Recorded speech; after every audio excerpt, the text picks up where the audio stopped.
Hello ಗೆಳೆಯರೆ, ಎಲ್ಲರಿಗೂ information bro YouTube ಚಾನಲ್ಗೆ ಆತ್ಮೀಯವಾದ ಸ್ವಾಗತ. ಸ್ನೇಹಿತರೆ, ಇವತ್ತು ಪ್ರಧಾನ ಜಿಲ್ಲಾ ಮತ್ತು ಸತ್ರ ನ್ಯಾಯಾಧೀಶರ ನ್ಯಾಯಾಲಯ ಯಾದಗಿರಿಯಲ್ಲಿ ಆದೇಶ ಜಾರಿಕಾರ ಹುದ್ದೆಗಳ ನೇಮಕಾತಿ ಕುರಿತು ಅಧಿಸೂಚನೆ ಹೊರಡಿಸಲಾಗಿದೆ.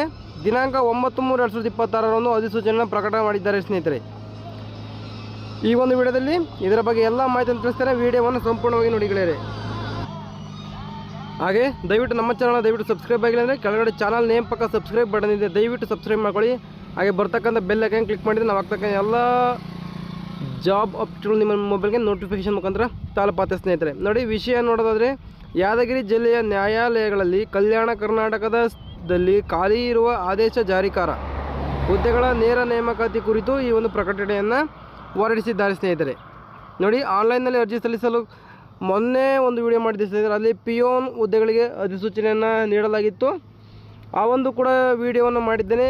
ನಮ್ಮ ಚಾನಲ್ ನೋಡಿ, ನೀವು ಅದನ್ನು ಕೂಡ ವೀಕ್ಷಣೆ ಮಾಡಬಹುದು. ಸ್ನೇಹಿತರೆ, ಎರಡೂ ಕೂಡ ಸೇಮ್ ಡೇಟ್ ಇದೆ ಆನ್ಲೈನಲ್ಲಿ ಅರ್ಜಿ ಸಲ್ಲಿಸಲಿಕ್ಕೆ.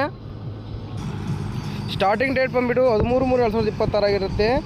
ಎಂಡಿಂಗ್ ಡೇಟ್ ಬಂದುಬಿಟ್ಟು 12/4/2026 ಇಲ್ಲಿ ಲಾಸ್ಟ್ ಡೇಟ್ ಆಗಿರುತ್ತೆ. ಸ್ನೇಹಿತರೆ, ಶುಲ್ಕ ಪಾವತಿಸಲು 13/4/2026 ಇಲ್ಲಿ ಲಾಸ್ಟ್ ಡೇಟ್ ಆಗಿರುತ್ತೆ. ಸ್ನೇಹಿತರೆ ನೋಡಿ, ಈ ಮೂಲಕ ಯಾದಗಿರಿ ಜಿಲ್ಲೆಯ ನ್ಯಾಯಾಲಯಗಳಲ್ಲಿ ಕಲ್ಯಾಣ ಕರ್ನಾಟಕದಲ್ಲಿ ಖಾಲಿ ಇರುವ ಆದೇಶ ಜಾರಿಕಾರ ಹುದ್ದೆಗಳಿಗೆ ಅರ್ಹ ಅಭ್ಯರ್ಥಿಗಳಿಂದ ಆನ್ಲೈನ್ ಮುಖಾಂತರ ಅರ್ಜಿಗಳನ್ನು ಆಹ್ವಾನಿಸಲಾಗಿದೆ. ಅಭ್ಯರ್ಥಿಗಳು ಅರ್ಜಿಯನ್ನು ಯಾದಗಿರಿ ಜಿಲ್ಲೆ ನ್ಯಾಯ ಅಧಿಕೃತ ತಾಣವಾದ ಈ ಒಂದು ವೆಬ್ಸೈಟ್ನಲ್ಲಿ ನೀಡಿದ ಲಿಂಕ್ ಮುಖಾಂತರ ಮೇಲೆ ಹೇಳಿದ ದಿನಾಂಕದ ಒಳಗಾಗಿ ಆನ್ಲೈನ್ ಮುಖಾಂತರ ಮಾತ್ರ ಅರ್ಜಿಗಳನ್ನು ಇಲ್ಲಿ ಸಲ್ಲಿಸಿಕೊಳ್ಳಬಹುದು ಅಂತ ಮಾಹಿತಿಯನ್ನು ನೀಡಿದ್ದಾರೆ. ಸ್ನೇಹಿತರೆ, ಕೆಳಗಡೆ ನೋಡೋದಾದರೆ ಆದೇಶ ಜಾರಿಕಾರ ಪ್ರೊಸೆಸ್ ಸರ್ವರ್ ಹುದ್ದೆಯಲ್ಲಿ ನೇಮಕಾತಿ ನಡೆಯುತ್ತಿದೆ. ಒಟ್ಟು ಹುದ್ದೆಗಳು 9 ಹುದ್ದೆಗಳು ಖಾಲಿ ಇವೆ. ಮೊನ್ನೆ ಮಾಡಿದ ವಿಡಿಯೋದಲ್ಲಿ ಪಿಯೋನ್ ಹುದ್ದೆಗಳಿಗೆ 5 ಹುದ್ದೆಗಳು ಖಾಲಿ ಇವೆ ಅಂತ ಮಾಹಿತಿ ನೀಡಿದರು.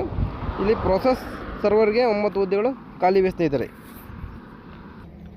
ವೇತನ ಶ್ರೇಣಿ ನೋಡೋದಾದರೆ 31,775ರಿಂದ 61,300ವರೆಗೂ ಮಂತ್ಲಿ ಸ್ಯಾಲ್ರಿ ಆಗುತ್ತೆ ಮತ್ತು ಇತರ ಭತ್ಯೆಗಳು ಕೂಡ ಇರುತ್ತೆ ಅಂತ ಮಾಹಿತಿ ನೀಡಿದ್ದಾರೆ. ನೋಡಿ, ಮೀಸಲಾತಿ ವರ್ಗೀಕರಣ ನೋಡೋದಾದರೆ ಸಾಮಾನ್ಯ ವರ್ಗದಲ್ಲಿ ಇತರೆಯಲ್ಲಿ 1, ಮಹಿಳೆಯರಿಗೆ 2 ಹುದ್ದೆಗಳು, ಗ್ರಾಮೀಣ ಅಭ್ಯರ್ಥಿ 2 ಹುದ್ದೆಗಳು ಮತ್ತು ಮಾಜಿ ಸೈನಿಕರಿಗೆ 1 ಹುದ್ದೆ, ಒಟ್ಟು 6 ಹುದ್ದೆಗಳು ಸಾಮಾನ್ಯ ವರ್ಗದಲ್ಲಿ ಖಾಲಿವೆ. ಪರಿಶಿಷ್ಟ ಜಾತಿಯಲ್ಲಿ ಅಂಗವಿಕಲರಿಗೆ 1 ಹುದ್ದೆ ಖಾಲಿವೆ.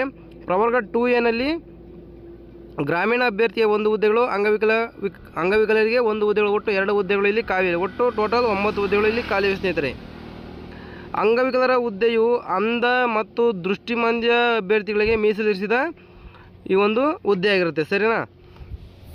ವಿದ್ಯಾರ್ಹತೆ ನೋಡೋದಾದರೆ ಒಂದು SLC ಮುಗಿದಿರಬೇಕಾಗತ್ತೆ ನಿಮಗೆ. ಸರಿನಾ? ನೋಡಿ, ಅರ್ಜಿಗಳನ್ನು ಭರ್ತಿ ಮಾಡಲು ನಿಗದಿಪಡಿಸಿದ ಕೊನೆಯ ದಿನಾಂಕದಂದು ಕರ್ನಾಟಕ ಸರ್ಕಾರದ ಕರ್ನಾಟಕ ಪ್ರೌಢ ಶಿಕ್ಷಣ ಪರೀಕ್ಷಾ ಮಂಡಳಿಯಿಂದ ನಡೆಸುವ SSLC ಪರೀಕ್ಷೆಯಲ್ಲಿ ಉತ್ತೀರ್ಣರಾಗಿರಬೇಕು ಅಥವಾ ತತ್ಸಮಾನ ವಿದ್ಯಾರ್ಹತೆ ಹೊಂದಿರಬೇಕು. ನೋಡಿ, SLC ಮುಗಿದಿರಬೇಕು ಅಥವಾ PUC ಮುಗಿದಿದ್ರೆ ನೀವು ಅರ್ಜಿಗಳನ್ನು ಇಲ್ಲಿ ಸಲ್ಲಿಸಿಕೊಳ್ಳಬಹುದು ಅಂತ ಮಾಹಿತಿ ನೀಡಿದ್ದಾರೆ. ಲಘು ವಾಹನ ಚಾಲನಾ ಪರವಾನಗಿ ಅಂದರೆ ಡ್ರೈವಿಂಗ್ ಲೈಸೆನ್ಸ್ ಹೊಂದಿದ ಅಭ್ಯರ್ಥಿಗಳಿಗೆ ಮಾತ್ರ ಆದ್ಯತೆ ನೀಡಲಾಗುವುದು. ನೋಡಿ, ಡ್ರೈವಿಂಗ್ ಲೈಸೆನ್ಸ್ ಇದ್ದವರು ಇಲ್ಲಿ ಅರ್ಜಿಗಳನ್ನು ಸಲ್ಲಿಸಿಕೊಳ್ಬೇಕಾಗುತ್ತೆ. ಇಲ್ಲದವರು ಅರ್ಜಿಗಳನ್ನು ಸಲ್ಲಿಸಲಿಕ್ಕೆ ಇಲ್ಲಿ ಅವಕಾಶವನ್ನು ಕೊಟ್ಟಿಲ್ಲ. ಸ್ನೇಹಿತರೆ ನೋಡಿ, ನಿಮ್ಮ ಒಂದು SLCಯಲ್ಲಿ ತೆಗೆದಿರ್ತಕ್ಕಂಥ ಗ್ರೇಡ್ ಮುಖಾಂತರ ನಿಮ್ಮ ಒಂದು ಜಾಬ್ ಇಲ್ಲಿ ಡಿಸಿಷನ್ ಆಗುತ್ತೆ ಅಂತ ಇಲ್ಲಿ ಕೊಟ್ಟಿದ್ದಾರೆ. ಸ್ನೇಹಿತರೆ ನೋಡಿ, ನಿಮಗೆ ವಯೋಮಿತಿ ಸಡಿಲಿಕೆ ನೋಡೋದಾದರೆ ಅರ್ಜಿಗಳನ್ನು ಸ್ವೀಕರಿಸಲು ನಿಗದಿಪಡಿಸಿದ ಕೊನೆಯ ದಿನಾಂಕವನ್ನು ಅಭ್ಯರ್ಥಿಯು ಕನಿಷ್ಠ 18 ವರ್ಷವನ್ನು ಪೂರೈಸಿರತಕ್ಕದ್ದು. ಗರಿಷ್ಠ ವರ್ಷಗಳನ್ನು ನೋಡೋದಾದರೆ ಸಾಮಾನ್ಯ ವರ್ಗದಲ್ಲಿ 35+5 ಆಗಿರುತ್ತೆ. ಪ್ರವರ್ಗ 2A 2B 3A 3Bನಲ್ಲಿ 38+5 ಆಗಿರುತ್ತೆ. ಇನ್ನು ಪರಿಶಿಷ್ಟ ಜಾತಿ ಪರಿಶಿಷ್ಟ ಪಂಗಡ ಪ್ರವರ್ಗ 1ಕ್ಕೆ 40+5 45 ವರ್ಷ ಇಲ್ಲಿ ಏಜ್ ಲಿಮಿಟ್ನ ನಿಗದಿಯನ್ನು ಪಡಿಸಿದ್ದಾರೆ. ಸ್ನೇಹಿತರೆ ಸರಿನಾ?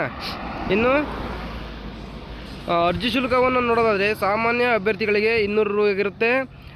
ಪ್ರವರ್ಗ 2A 2B 3A 3B ಸೇರಿದ ಅಭ್ಯರ್ಥಿಗಳಿಗೆ 100 ರೂಪಾಯಿ, ಪರಿಶಿಷ್ಟ ಜಾತಿ ಪರಿಶಿಷ್ಟ ಪಂಗಡ ಅಂಗವಿಕಲರಿಗೆ 100 ರೂಪಾಯಿ ಆಗಿರುತ್ತೆ. ಸ್ನೇಹಿತರೆ ನೋಡಿ, ಶುಲ್ಕವನ್ನು ನ್ಯಾಯಾಲಯದ ವೆಬ್ಸೈಟ್ನಲ್ಲಿ ನೀಡಲಾಗಿರೋ ಲಿಂಕ್ ಮುಖಾಂತರ online payment through net banking, credit card, debit card, UPI ಮುಖಾಂತರ ನೀವು ಆನ್ಲೈನ್ನಲ್ಲಿ ಅರ್ಜಿಗಳನ್ನು ಸಲ್ಲಿಸಿ ನಂತರ ನೀವು ಪೇಮೆಂಟ್ ಕೂಡ ಆನ್ಲೈನ್ನಲ್ಲೇ ಮಾಡಬೇಕಾಗತ್ತೆ. ಅಭ್ಯರ್ಥಿಗಳು ಆನ್ಲೈನ್ ಮುಖಾಂತರ ಅರ್ಜಿ ಭರ್ತಿ ಮಾಡುವುದು ಈ ಕೆಳಕಂಡ ಸೂಚನೆಗಳನ್ನು ಕಡ್ಡಾಯವಾಗಿ ತಿಳಿದುಕೊಳ್ಳಬೇಕಾಗುತ್ತೆ. ಸ್ನೇಹಿತರೆ ಸರಿನಾ? ಅರ್ಜಿಗಳನ್ನು ಆನ್ಲೈನ್ ಮುಖಾಂತರ ಸಲ್ಲಿಸುವ ಮೊದಲ ಕೊಟ್ಟಿರುವ ಎಲ್ಲ ಸೂಚನೆಗಳನ್ನು ಗಮನವಿಟ್ಟು ಓದಿಕೊಳ್ಳಬೇಕು ಮತ್ತು ತಪ್ಪಾಗದಂತೆ ನೋಡಿಕೊಳ್ಳುವುದು. ಒಂದು ವೇಳೆ ಅರ್ಜಿ ಸರಿಯಾಗಿದ್ದರೆ ಅದನ್ನು ತಿರಸ್ಕರಿಸ್ತೀವಿ ಅಂತ ಇಲ್ಲಿ ಒಂದು ಸೂಚನೆಯನ್ನು ನೀಡಿದ್ದಾರೆ. ಸರಿಯಾಗಿ ಓದ್ಕೊಂಡು ನಂತರ ನೀವು ಅರ್ಜಿಗಳನ್ನು ಇಲ್ಲಿ ಸಲ್ಲಿಸಬೇಕಾಗುತ್ತೆ. ಅಭ್ಯರ್ಥಿಯು ಮೊಬೈಲ್ ಸಂಖ್ಯೆಯನ್ನು ಕಡ್ಡಾಯವಾಗಿ ನಮೂದಿಸುವುದು. ಹಾಗೂ ಇಮೇಲ್ ಐ ಡಿಯನ್ನು ಹೊಂದಿದ್ದಲ್ಲಿ ನಮೂದಿಸು. ಒಂದು ವೇಳೆ SMS ಅಥವಾ ಇಮೇಲ್ ಮುಖಾಂತರ ತಮಗೆ ಸಂದೇಶ ತಲುಪುತ್ತಿದ್ದಲ್ಲಿ ಪ್ರಾಧಿಕಾರವು ಹೊಣೆಯಾಗಿರುವುದಿಲ್ಲ ಅಂತ ಇಲ್ಲಿ ಕೊಟ್ಟಿದ್ದಾರೆ. ನೋಡಿ, ದಯವಿಟ್ಟು ನೀವು ಅಪ್ಲಿಕೇಶನ್ ಫಿಲ್ ಮಾಡಬೇಕಾದ್ರೆ ನಿಮ್ಮ ಒಂದು ಮೊಬೈಲ್ ನಂಬರ್ ಅಥವಾ ಇಮೇಲ್ ಐ ಡಿಯನ್ನು ನೀವು ಸರಿಯಾಗಿ ಇಲ್ಲಿ ಫಿಲ್ ಮಾಡಬೇಕಾದ್ರೆ ನಿಮಗೆ SMS ಮುಖಾಂತರ ನಿಮಗೆ ಒಂದು ಮೆಸೇಜ್ನ ಕೂಡ ಇಲ್ಲಿ ಕಳಿಸ್ತೀವಿ ಅಂತ ಇಲ್ಲಿ ಕೊಟ್ಟಿದ್ದಾರೆ ಸ್ನೇಹಿತರೆ.